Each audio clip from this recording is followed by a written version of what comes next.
सिंहासन पर आसीन हुए। बहुत बढ़िया, क्या बात है। देखिए, जैसे कि आज आप सभी को मालूम है कि मुस्कुराती हुई जिंदगानी चाहिए, शब्दों की जागृत कहानी चाहिए, सारी दुनिया अपनी हो जाती है, बस एक उस ऊपर वाले की मेहरबानी चाहिए, मेहरबानी चाहिए, मेहरबानी चाहिए। 2-3 तालियां बजी आंटी तो ऐसा लगा कि पूरी तालियों का लोड ही आपके ऊपर है। हाँ, अब यहाँ तक अच्छा लगा, बहुत बढ़िया, बहुत बढ़िया, कितनी अच्छी बात है। तो अब मैं हमारी आदरणीय मैम दीदी उनसे निवेदन करूंगा कि कार्यक्रम की शुभ बेला को शुरू किया जाए। और आप सभी को मालूम है, किसी भी कार्य को शुभ तरीके से करने से पहले किसी देवी देवता का नाम लिया जाता है। तो मैं आपसे पूछना चाहता हूँ कि सबसे पहले किस भगवान की पूजा की जाती है? एक बार जोर से बोलोगे तो मुझे भी अच्छा लगेगा। गणेश जी की। तो सबसे पहले प्रार्थना है श्री गणेश की, क्योंकि उनकी वजह से कृपा बरसती ब्रह्मा विष्णु महेश की। तो एक बार जोरदार गणपति बाप्पा। यहाँ देखो, यही तो गलत बात है, यहाँ तालियां नहीं देनी थी, यहाँ जयकारा लगाना था।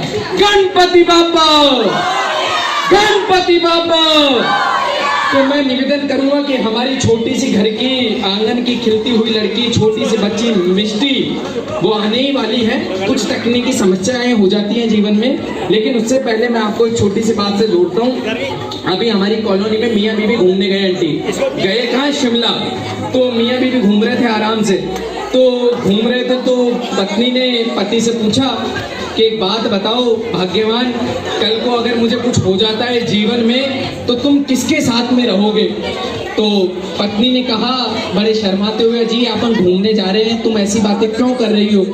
तो पत्नी ने कहा कि आप जिद कर रहे हो तो सुन लो, अगर मुझे आपको कुछ हो जाता है तो मैं तो मेरी छोटी बहन के साथ में रह लूंगी। तो पति ने कहा कि अच्छी बात है। फिर पत्नी ने यही सवाल पति से पूछा, जी एक बात बताओ, ये तो पूछ लिया कि मैं कहाँ रहूंगी, लेकिन अगर कल को मुझे कुछ हो जाता है तो तुम किसके साथ में रहोगे? तो पति शर्माता हुआ कहता है कि मेरा विचार भी तेरी बहन के साथ ही रहने का है। तो ऐसे ऐसे लोग भी विद्वान हैं। जहाँ कितने ऐसे लोग हैं जिनकी शादी हो गई? एक बार हाथ ऊंचा करें। एक बार ही हुई है, कोई बात नहीं, बहुत बढ़िया, बहुत बढ़िया, अद्भुत।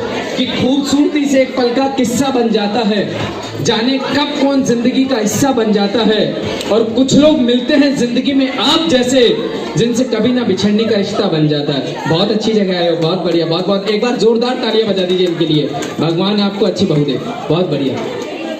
आप लग रहा है बच्चों ने डांस किया, फूल छोड़ रहे हो, तालियां बजा रहे हो, कहने की आवश्यकता ही नहीं पड़ रही है। देखो, मामी आ गई, बुआ आ गए, फूफा आ गए, चाचा आ गए, भैया आ गए, लेकिन भाभी नहीं आई। अब आपके बीच में भाभी आने वाली है। और बाबूजी देखो, जवा उम्र में शिकायत कैसी? आपसे कह रहा हूँ जो मूंछों पे ताव दे रहे हो बार बार मुझे देख के, कि जवा उम्र में शिकायत कैसी, सफेद बालों की ऐसी की तैसी। तो भाभी जी आ रही है, आरती भाभी जी। आरती भाभी के लिए यही कहूंगा कि न कमरा जान पाता है, न अंगनाई समझ पाती है। हमारे यहाँ भाभी को माँ माना जाता है, आपके यहाँ भी माना जाता है। तब कहता हूँ कि न कमरा जान पाता है, दीदी सुनना आप भी, कि न कमरा जान पाता है, न अंगनाई समझ पाती है। कहाँ देवर का दिल अटका है, बस बोझा ही समझ पाती है। एक धागे का जैसा रिश्ता है हमारा, फिर भी देखो वो हमको अपना सगा भाई समझती है। तो हमारी आरती भाभी बिना पूजा में, बिना आरती अधूरी रहती है। तो हमारी आरती भाभी के बिना भी ये सब कुछ अधूरा है। तो एक बार करताल ध्वनि के साथ में आरती भाभी जी प्रकट होवे। बहुत बढ़िया, स्टेज पर आवे, बहुत खूबसूरत। और धीरे धीरे भैया भी चांस मार लो, भैया भी आ जावे। भैया से भी निवेदन है कि जहाँ कहीं पर भी जिस दिशा में हो वो पधारे।